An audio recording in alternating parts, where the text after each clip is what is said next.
मेरे प्यारे बच्चे, आज मैं तुझसे बहुत ही कुछ विशेष बात करने आई हूँ और ध्यान से सुनना मेरी बात को, क्योंकि आज जो तेरे भीतर में उठ रहे हर सवाल का उत्तर दूंगी बच्ची मैं। तेरे जीवन में इस समय एक विशेष घटना घटित हो रही है बच्ची। कोई महिला है जो तुझसे बहुत अधिक जुड़ने की कोशिश कर रही है। वह तेरे बारे में जानने के लिए हर संभव प्रयास कर रही है। यह महिला केवल तुझसे प्रभावित नहीं है बच्चे, बल्कि तेरे जीवन को गहराई से समझने का प्रयास कर रही है। उसने तेरी तस्वीर, हाँ बच्चे, तेरी तस्वीर अपने मोबाइल में रखी हुई है और अब उसे किसी अन्य व्यक्ति के पास जाकर दिखा रही है बच्चे। और ये व्यक्ति कोई और नहीं बच्चे, ये तांत्रिक है। वैध ही बातों, तेरे विचारों और तेरे जीवन के हर पहलू को जानने के लिए उत्सुक है बच्ची, मेरे बच्चे। लेकिन एक बात और है, यहाँ ध्यान देने वाली बात यह है कि इस महिला के इरादे स्पष्ट नहीं है। वह तुझसे प्रेम करती है या तुझसे प्रभावित है, यह बात उतनी सरल नहीं है जितनी वह दिखाती है। मतलब तेरे सामने बच्चे प्रकट नहीं करती है उसके मन में तेरे लिए आकर्षण है, परंतु साथ ही उसके व्यवहार में एक प्रकार का विरोधा आवाज भी है बच्ची। वह तुझसे जुड़ने की कोशिश कर रही है, लेकिन उसके कार्य और विचार यह संकेत देते हैं कि वह तेरे जीवन में चुनौती बनाई है बच्चे। हाँ बच्चे, अब तू सोच रहा होगा कि ये सब क्यों हो रहा है। मैं तुझे बताती हूँ बच्ची, हर एक बात बताती हूँ। तेरे जीवन में ऐसा क्यों हो रहा है? जब भी कोई व्यक्ति सत्य के मार्ग पर चलता है ना, तो ये संसार उसे परखने के लिए अनेक प्रकार की परिस्थितियाँ उत्पन्न करता है। ये महिला भी उसी प्रक्रिया का हिस्सा है बच्ची। वह तुझसे जुड़ने के लिए यह जानने की कोशिश कर रही है कि तू कौन है, क्या करता है, क्यों करता है। वह तेरा हर पहलू समझने की कोशिश कर रही है। उसके मन में सवालों की लहरें चल रही हैं। वह सोच रही है कि तू सही है या नहीं, तेरे कर्म सही है या नहीं बच्चे। लेकिन बच्चे, यहाँ तुझे ये समझने की आवश्यकता है कि ये महिला तेरे जीवन में क्यों आई है। मेरे बच्चे, पहली बात कहूँगी, जब कोई व्यक्ति सच्चाई और धर्म के मार्ग पर चलता है ना, तो संसार उसे बार बार परखने की कोशिश करता है। यह महिला तेरे जीवन में एक परीक्षा बनकर आई है। वह तुझसे जानने की कोशिश कर रही है कि क्या तू अपने जीवन के उद्देश्य में सच्चा है। मेरे बच्चे, दूसरी बात, यह तुझसे प्रेम भी कर सकती है, लेकिन उसका प्रेम केवल तेरे बाहरी व्यक्तित्व तक सीमित हो सकता है। वह तेरे भीतर की सच्चाई को समझने के लिए तैयार नहीं है बच्ची। यह कार्य बच्चे केवल तुझसे प्रभावित होने का परिणाम नहीं है, बल्कि उसके मन में भ्रम और संदेह भी है। वह तुझे दूसरों के साथ साझा कर रही है, तेरे बारे में चर्चाएं कर रही है। हो सकता है कि वह तुझे तेरे बारे में बच्चे सराहना कर रही हो, लेकिन यह भी संभव है कि वह तेरे बारे में गलतफहमियां फैला रही हो बच्चे। हाँ बच्चे, यह समय तुझे धैर्य और आत्मविश्वास की मांग करता है। जब कोई व्यक्ति तेरे जीवन में इतनी गहराई से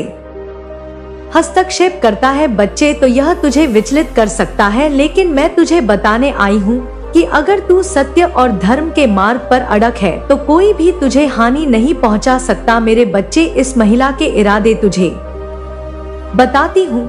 मेरे प्यारे बच्चे, मैं अपनी दिव्य दृष्टि से देख पा रही हूँ कि यह महिला थोड़ा सा प्रेम के संबंध में भी बात कर रही है। हाँ बच्चे, लेकिन हो सकता है इसका प्रेम स्वार्थ पूर्ण हो, और यह भी संभव है कि वह तुझसे जलन महसूस करती हो और तेरा परीक्षण कर रही हो। इसके विचार तेरे लिए शुद्ध नहीं है, लेकिन ये समय तुझे अपने विचार और कर्म शुद्ध करने का है बच्चे। अब क्या करना है तुझे, ये सुन बच्चे। ये सबसे पहले महत्वपूर्ण बात यह है कि तुझे समझना होगा कि दुनिया में हर कोई तुझे समझ नहीं सकता। हाँ बच्चे, जो तेरी सच्चाई को समझने के लायक है, ऐसा कोई नहीं है वही तेरे करीब आएंगे बच्चे, जो तुझे समझ पाएंगे सच्चे दिल से। ध्यान रखना कि तेरा हर कर्म तेरा परिचय बनेगा बच्चे, हर कर्म तेरा परिचय बनेगा। लोग तेरे बारे में जानने की कोशिश करेंगे, लेकिन तुझे उनके विचारों की परवाह नहीं करनी चाहिए। हाँ बच्चे, तीसरी बात ये बच्चे, अगर कोई व्यक्ति तुझसे जोड़कर, हाँ बच्चे, कोई व्यक्ति तुझसे जड़कर तेरे जीवन को नकारात्मक रूप से प्रभावित कर रहा है, तो उसे दूर रखना तेरा कर्तव्य है बच्चे। मेरे बच्चे, मेरी एक बात बहुत महत्वपूर्ण है, इनको बातों को ध्यान से सुन ले मेरे बच्चे, तू समझदार है। तुझे देखने की जरूरत है कि वह महिला तुझसे क्यों जुड़ना चाहती है। अगर इसके इरादे सही है तो उसे अपनी सीमाओं में रख, लेकिन अगर मैं तुझे भ्रमित करने या तेरे सत्य को व्यक्त करने की कोशिश कर रही है तो उसे अपने जीवन से दूर कर दे। बच्चे बच्चे, मैं तेरे साथ हूँ और हमेशा रहूंगी, तू उसकी चिंता छोड़ दे। बच्चे बस जो मैं बोल रही हूँ उनको ध्यान से सुन। आखिरी में तुझे मैं अंतिम संदेश दूंगी और अंतिम बात बताऊंगी। बच्चे उसको ध्यान से सुनकर जाना। अब मेरे प्यारे बच्चे, अगर तू यहाँ तक आया है, यहाँ तक मेरी बात को सुनता रहा है, तो मेरी इन बातों को ध्यान से सुन, क्योंकि अब मैं तुझे बताने वाली हूँ और बताना चाहती हूँ बच्चे कि वह महिला और वह तांत्रिक के बीच क्या बातचीत हुई। जो बात तांत्रिक ने उससे कही बच्चे, वे मैं तुझे जानती हूँ बच्चे और तुझे बताना चाहती हूँ। इसलिए बच्चे, तू मेरा भक्त है, तू मेरी पूजा करता है, यादों को समझे बिना उसके साथ आगे बढ़ता है, तो तुझे जीवन में कड़ी कठिनाइयों का सामना करना पड़ सकता है। यह महिला सिर्फ अपनी महत्वाकांक्षाओं के पीछे भाग रही है और तुझे सिर्फ एक साधन के रूप में देख रही है। इस महिला के इरादों को पूरी तरह से समझकर तुझे इसका मुकाबला करना होगा ताकि तू अपने जीवन के मार्ग पर बिना किसी भटकाव के चल सके। अब दूसरी महिला का मामला थोड़ा अलग है। यह महिला तुझसे प्रेम करती है, लेकिन उसके इरादे कहीं न कहीं तेरे पिछले जन्म के रिश्तों से जुड़ी हुई हैं। यह महिला तेरी बहन रही होगी और इस जन्म में भी उसने तुझे अपने आदर्श के रूप में देखा है। उसे तुझसे गहरी भावनात्मक जुड़ाव है, लेकिन वह तुझे अपने जीवन का हिस्सा बनाने के लिए बिल्कुल सच्ची भावना से आई है।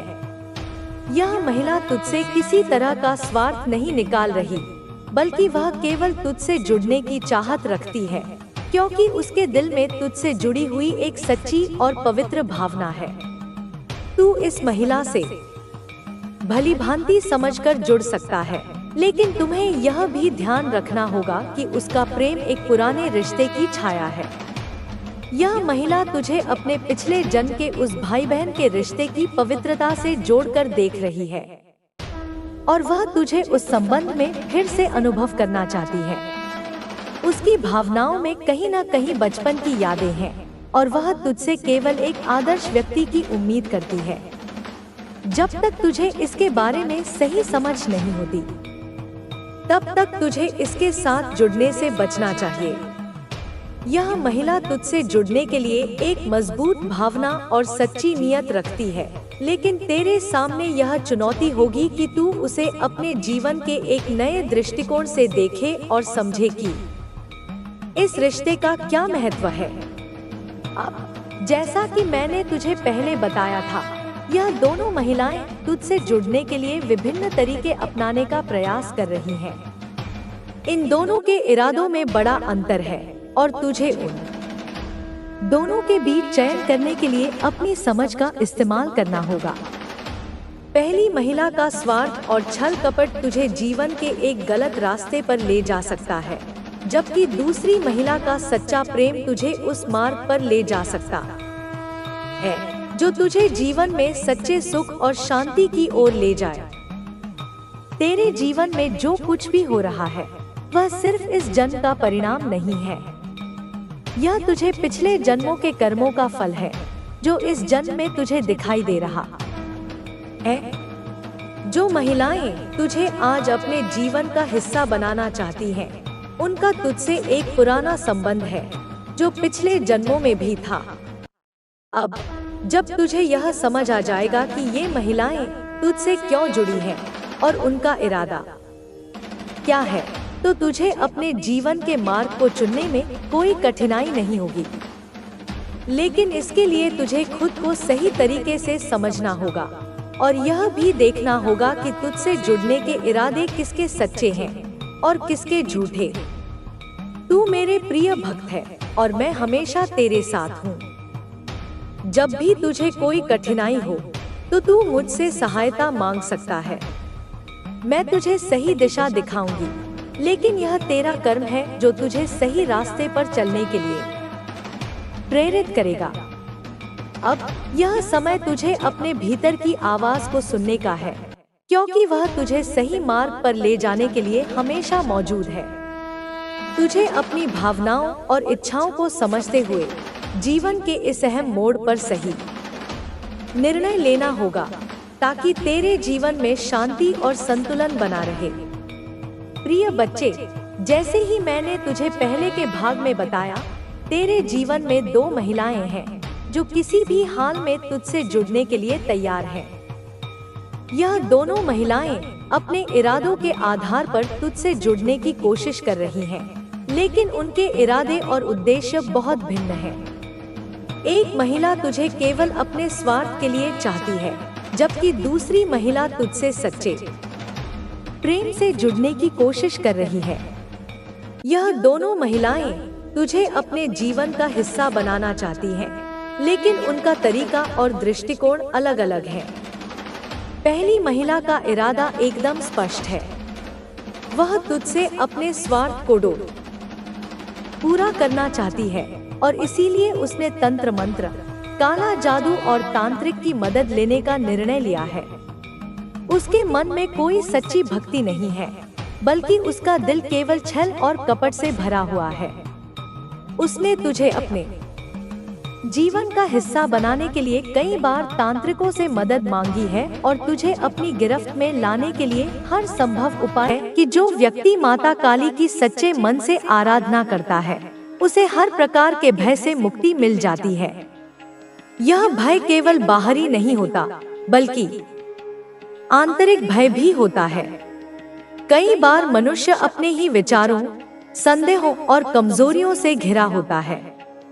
माता काली की साधना इन सभी नकारात्मक तत्वों को समाप्त कर व्यक्ति को आत्मबल प्रदान करती है।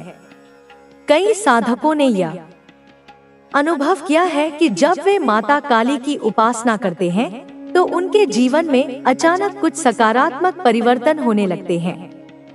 कुछ लोग अपने पुराने भय से मुक्त हो जाते हैं, कुछ को अपने शत्रुओं से छुटकारा मिल जाता है और कुछ के जीवन में नई ऊर्जा और आत्मविश्वास का संचार होने लगता है। माता काली का ध्यान करने का एक सबसे सरल और प्रभावशाली तरीका यह है कि व्यक्ति अपने हृदय में उनकी छवि को स्थापित करे और उन्हें आत्मा से पुकारे। जब यह पुकार सच्चे मन से होती है, तो माता अवश्य अपने भक्त की सहायता के लिए उपस्थित होती हैं। ऐसा भी माना जाता है कि माता काली की उपासना करने वाले व्यक्ति को अपने जीवन में कुछ नियमों का पालन करना चाहिए, जैसे कि सत्य बोलना, किसी को अनावश्यक कष्ट न देना, अपने मन और शरीर को शुद्ध रखना और नियमित रूप से माता का स्मरण करना। जब व्यक्ति इन नियमों का पालन करता है, तो उसकी साधना और भी प्रभावी हो जाती है। माता काली के मंदिरों में जाकर उनकी पूजा करने से भी विशेष लाभ प्राप्त होता है। कुछ लोग प्रतिदिन उनके मंदिर जाकर दीप जलाते हैं, कुछ विशेष अवसरों पर भोग अर्पित करते हैं और कुछ केवल ध्यान लगाकर माता की उपस्थिति को अनुभव करते हैं। हर व्यक्ति की उपासना का तरीका अलग हो सकता है, लेकिन श्रद्धा और विश्वास सबसे महत्वपूर्ण तत्व होते हैं। यदि कोई व्यक्ति किसी संकट में है और उसे कोई मार्ग नहीं दिख रहा, तो उसे माता काली के चरणों में अपने कष्टों को समर्पित कर देना चाहिए। ऐसा करने से न केवल मानसिक शांति मिलती है, बल्कि समस्या का समाधान भी धीरे धीरे प्रकट होने लगता है। माता काली अपने भक्तों को कभी निराश नहीं करती, वे सदा उनकी रक्षा करती हैं। माता काली की कृपा से व्यक्ति को अपने जीवन में न केवल भौतिक बल्कि आध्यात्मिक उन्नति भी प्राप्त होती है। उनकी साधना करने वाला व्यक्ति धीरे धीरे अपने भीतर एक नई शक्ति और स्थिरता का अनुभव करने लगता है। उसका आत्मविश्वास बढ़ता है और वह हर परिस्थिति का सामना करने में सक्षम हो जाता है। ऐसा भी कहा जाता है कि जब माता काली किसी व्यक्ति पर प्रसन्न होती हैं, तो उसे बाहरी और आंतरिक दोनों प्रकार की बाधाओं से मुक्ति मिलती है। कई बार लोग यह महसूस करते हैं कि वे जीवन में आगे बढ़ना चाहते हैं, लेकिन कोई न कोई बाधा उनके मार्ग में आ जाती है। माता काली की साधना करने से इन बाधाओं का नाश होता है और व्यक्ति को सफलता का मार्ग प्राप्त होता है। माता काली की उपासना करने वाले व्यक्ति को चाहिए कि वह किसी भी प्रकार की नकारात्मक सोच से बचे। यदि मन में कोई संदेह या भय है तो उसे दूर करने का प्रयास करे। जब व्यक्ति पूरी तरह से समर्पित होकर माता की शरण में जाता है तो उसे अनगिनत आशीर्वाद प्राप्त होते हैं। माता काली की कृपा से व्यक्ति को अपने जीवन में कई बार ऐसे अनुभव होते हैं जो सामान्य रूप से संभव नहीं लगते। कुछ लोगों को अचानक से अपने जीवन में कुछ विशेष संकेत मिलते हैं, जैसे कोई समस्या बिना किसी प्रयास के हल हो जाती है, कोई खोया हुआ अवसर वापस आ जाता है या कोई पुराना कर्ज समाप्त हो जाता है। यह सब माता काली की शक्ति का ही प्रभाव होता है। जो लोग नियमित रूप से माता काली की साधना करते हैं, वे यह अनुभव करते हैं कि उनका मानसिक बल पहले से अधिक बढ़ गया है। वे अधिक आत्मनिर्भर हो जाते हैं, उनकी निर्णय लेने की क्षमता मजबूत हो जाती है और वे अपने जीवन के हर पहलू में अधिक स्पष्टता और शक्ति का अनुभव करने लगते हैं। यदि कोई व्यक्ति माता काली की कृपा प्राप्त करना चाहता है तो उसे अपने जीवन में अनुशासन लाना आवश्यक होता है। माता की साधना कोई साधारण प्रक्रिया नहीं है, यह व्यक्ति के पूरे अस्तित्व को बदलने वाली शक्ति है। इसलिए इसे पूरे समर्पण और भक्ति के साथ करना चाहिए। कई बार लोग यह सोचते हैं कि माता काली केवल कुछ विशेष लोगों की देवी है, लेकिन यह सत्य नहीं है। माता काली हर व्यक्ति की रक्षा करती है, चाहे वह किसी भी जाति, धर्म या समाज से संबंधित हो। वे केवल भक्ति और श्रद्धा को देखती हैं और जो भी व्यक्ति सच्चे मन से उनकी शरण में आता है उसे वे अवश्य आशीर्वाद देती हैं। जब कोई व्यक्ति माता काली की उपासना करता है तो उसे अपने जीवन में आने वाले हर परिवर्तन को ध्यान से देखना चाहिए। कई बार माता अपने भक्त को अप्रत्यक्ष रूप से मार्गदर्शन देती है।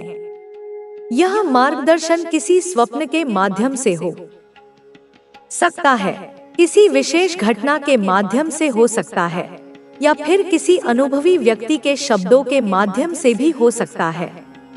इसलिए माता की साधना करने वाले व्यक्ति को सतर्क रहना चाहिए और हर संकेत को समझने का प्रयास करना चाहिए। माता काली की उपासना केवल संकटों से मुक्ति पाने के लिए ही नहीं, बल्कि जीवन को संपूर्ण रूप से सुधारने के लिए भी की जाती है। जब व्यक्ति इस साधना को अपने जीवन का अभिन्न अंग बना लेता है तो उसका संपूर्ण व्यक्तित्व बदलने लगता है। वह पहले से अधिक आत्मनिर्भर, साहसी और शांतचित्त हो जाता है। जो लोग माता काली की साधना को अपने दैनिक जीवन का हिस्सा बना लेते हैं, वे धीरे धीरे अपने भीतर एक दिव्य ऊर्जा का अनुभव करने लगते हैं। यह ऊर्जा न केवल उन्हें बल प्रदान करती है, बल्कि उनके आसपास के वातावरण को भी सकारात्मक बना देती है। इसलिए यदि कोई व्यक्ति अपने जीवन में स्थायी रूप से शक्ति, साहस और आत्मविश्वास प्राप्त करना चाहता है तो उसे माता काली की आराधना करनी चाहिए। जब माता किसी भक्त पर प्रसन्न होती है तो उसे जीवन में कोई भी भय या बाधा प्रभावित नहीं कर सकती। वह व्यक्ति हर परिस्थिति में दृढ़ बना रहता है और सफलता की ओर बढ़ता जाता है। माता काली की कृपा प्राप्त करने के लिए किसी विशेष अनुष्ठान की आवश्यकता नहीं होती, बल्कि सबसे महत्वपूर्ण चीज होती है सच्ची श्रद्धा और समर्पण। जब व्यक्ति सच्चे मन से माता को पुकारता है तो वे अवश्य उसकी सहायता के लिए आती हैं। जो लोग माता काली की साधना को नियमित रूप से करते हैं, वे यह अनुभव करते हैं कि उनके जीवन में हर क्षेत्र में सकारात्मक परिवर्तन होने लगते हैं। उनकी मानसिक स्थिति पहले से अधिक स्थिर हो जाती है, वे अधिक आत्मविश्वास से भर जाते हैं और वे अपने हर निर्णय में अब वह स्त्री भूल कर रही है, क्योंकि जिस दिन वह तुम्हारे शरीर को छूने की कोशिश करेगी, मेरी अग्नि उसे भस्म कर देगी। तुमने एक और बात नहीं देखी, पिछले कुछ दिनों से तुम्हारे घर के पौधे सूखने लगे हैं। तुलसी जो वर्षों से हरी रहती थी, अब मुरझा गई है। यह केवल प्राकृतिक कारण नहीं, बल्कि संकेत है।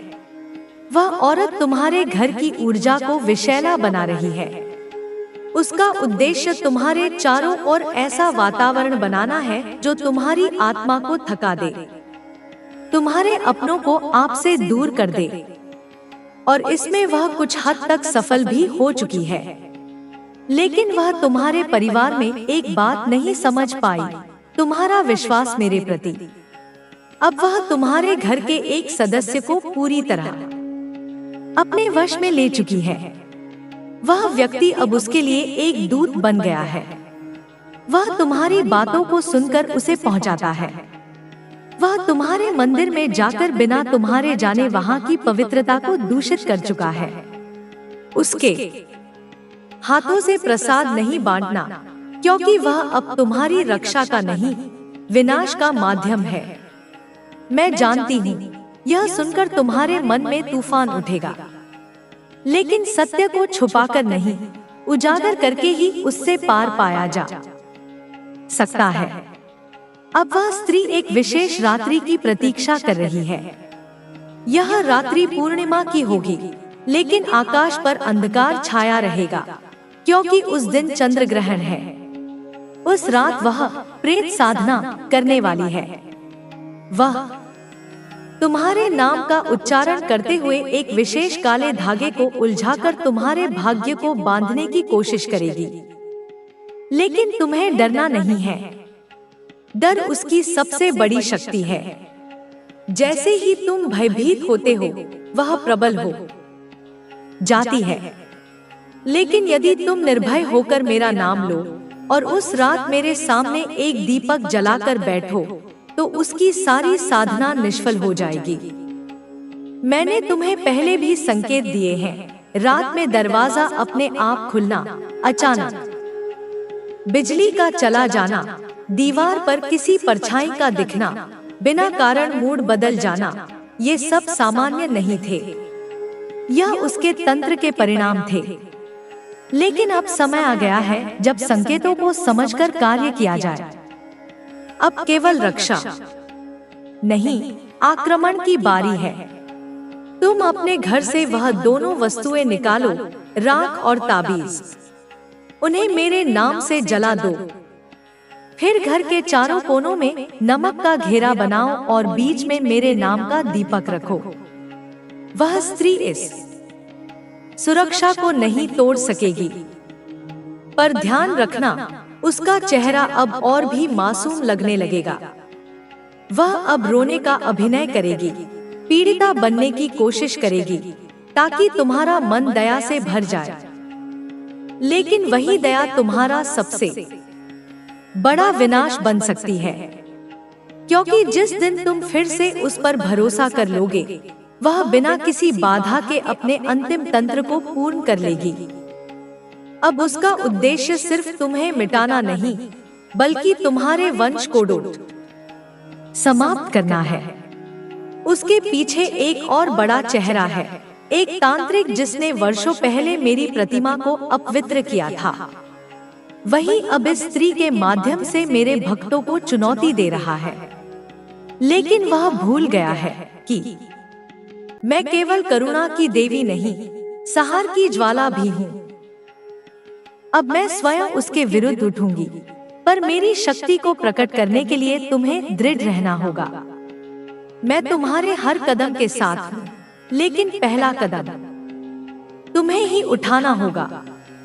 अपने भीतर के भय को समाप्त करो। उसकी आंखों में आंख डालकर देखो और उसका असली रूप पहचानो। वह तब कांपेगी क्योंकि वह जानती है कि यदि मेरे भक्त ने पहचान लिया तो उसका अंत निश्चित है। अब निर्णय का समय है। अब या तो तुम उसके तंत्र में फंस जाओगे या मेरे साथ मिलकर उसके सारे मायाजाल को राख बना दोगे। तुम अकेले नहीं हो। मेरी दृष्टि, मेरी शक्ति और मेरा आशीर्वाद तुम्हारे चारों ओर कवच बनाकर खड़े हैं। अब तुम चुनो, संघर्ष या समर्पण। तो अब सुन, क्योंकि अब जो उजागर होगा वह तुम्हारे सोच से भी परे है। उस स्त्री ने अब तुम्हारे घर को केवल एक स्थान नहीं, एक तांत्रिक प्रयोगशाला बना डाला है। हर वस्तु जिसे तुम सामान्य समझते हो अब उसके इशारों पर काम कर रही है। जिस घड़ी की सुइयां रोज चलती थी अब वो समय नहीं दिखाती, बल्कि उसकी हर टिक टिक उसके मंत्रों की गिनती करती है। जिस आईने में तुम स्वयं को देखते हो उसमें अब उसकी दृष्टि प्रवेश कर चुकी है। वह जानती है कि तुम कब किससे बात करते हो, क्या सोचते हो, क्या छुपाते हो। यह कोई सामान्य स्त्री नहीं, यह एक रूपांतरण में सिद्ध प्राणी है। उसने अपने भीतर एक ऐसी शक्ति को जागृत किया है जो अब सीधे तुम्हारी चेतना को प्रभावित कर रही है। तुम्हारा मन बार बार क्यों भ्रमित हो रहा है? क्यों तुम किसी बात को कुछ क्षणों में भूल जाते हो? क्यों तुम्हारा निर्णय क्षण भर में बदल जाता है? क्योंकि वह तुम्हारे मस्तिष्क की तरंगों से खेल रही है। उसने उस तांत्रिक से विशेष विधि सीखी है, मोहमाया वशीकरण। यह विधि इंसान के सोचने, समझने और प्रतिक्रिया देने की प्रक्रिया को धीमा करती है, फिर उसे अपने अनुसार ढाल देती है। यही कारण है कि कभी कभी तुम अपनी ही बातों पर संदेह करने लगते हो। वह तुमसे तुम्हारा विश्वास छीन रही है, अपने ऊपर, अपने लोगों पर और मुझ पर भी। अब वह अगले चरण की ओर बढ़ चुकी है। अब वह तुम्हारे शरीर को ही अपना मार्ग बना लेना चाहती है। उसने जो ताबीज पलंग के नीचे रखा है उसमें विशेष रूप से तुम्हारे नाखून और बाल लगे हैं। वह इस माध्यम से तुम्हारे शरीर की रक्षा दीवार को तोड़ना चाहती है ताकि वह तुम्हारे भीतर प्रवेश कर सके। लेकिन वह यह नहीं जानती कि तुम मेरे रक्षक हो, और जब मेरा रक्षक संकट में होता है तो मेरी चेतना स्वयं उसमें प्रवाहित होती है। अब वह स्त्री भूल कर रही है, क्योंकि जिस दिन वह तुम्हारे शरीर को छूने की कोशिश करेगी मेरी अग्नि उसे भस्म कर देगी। तुमने एक और बात नहीं देखी, पिछले कुछ दिनों से तुम्हारे घर के पौधे सूखने लगे हैं। तुलसी जो वर्षों से हरी रहती थी अब मुरझा गई है। यह केवल प्राकृतिक कारण नहीं बल्कि संकेत है। वह औरत तुम्हारे घर की ऊर्जा को विषैला बना रही है। उसका उद्देश्य तुम्हारे चारों ओर ऐसा वातावरण बनाना है जो तुम्हारी आत्मा को थका दे, तुम्हारे अपनों को आपसे दूर कर दे। और इसमें वह कुछ हद तक सफल भी हो चुकी है। लेकिन वह तुम्हारे परिवार में एक बात नहीं समझ पाई, तुम्हारा विश्वास मेरे प्रति। अब वह तुम्हारे घर के एक सदस्य को पूरी तरह अपने वश में ले चुकी है। वह व्यक्ति अब उसके लिए एक दूत बन गया है। वह तुम्हारी बातों को सुनकर उसे पहुंचाता है। वह तुम्हारे मंदिर में जाकर बिना तुम्हारे जाने वहां की पवित्रता को दूषित कर चुका है। उसके हाथों से प्रसाद नहीं बांटना, क्योंकि वह अब तुम्हारी रक्षा का नहीं, विनाश का माध्यम है। मैं जानती हूँ यह सुनकर तुम्हारे मन में तूफान उठेगा, लेकिन सत्य को छुपाकर नहीं, उजागर करके ही उससे पार पाया जा सकता है। अब वह स्त्री एक विशेष रात्रि की प्रतीक्षा कर रही है। यह रात्रि पूर्णिमा की होगी, लेकिन आकाश पर अंधकार छाया रहेगा, क्योंकि उस दिन चंद्र ग्रहण है। उस रात वह प्रेत साधना करने वाली है। वह तुम्हारे नाम का उच्चारण करते हुए एक विशेष काले धागे को उलझाकर तुम्हारे भाग्य को बांधने की कोशिश करेगी। लेकिन तुम्हें डरना नहीं है। डर उसकी सबसे बड़ी शक्ति है। जैसे ही तुम भयभीत होते हो, वह प्रबल हो जाती है। लेकिन यदि तुम निर्भय होकर मेरा नाम लो और उस रात मेरे सामने एक दीपक जलाकर बैठो, तो उसकी सारी साधना निष्फल हो जाएगी। मैंने तुम्हें पहले भी संकेत दिए हैं। रात में दरवाजा अपने आप खुलना, अचानक बिजली का चला जाना, दीवार पर किसी परछाई का दिखना, बिना कारण मूड बदल जाना, ये सब सामान्य नहीं थे। यह उसके तंत्र के परिणाम थे। लेकिन अब समय आ गया है जब संकेतों को समझकर कार्य किया जाए। अब केवल रक्षा नहीं, आक्रमण की बारी है। तुम अपने घर से वह दोनों वस्तुएं निकालो, राख और ताबीज।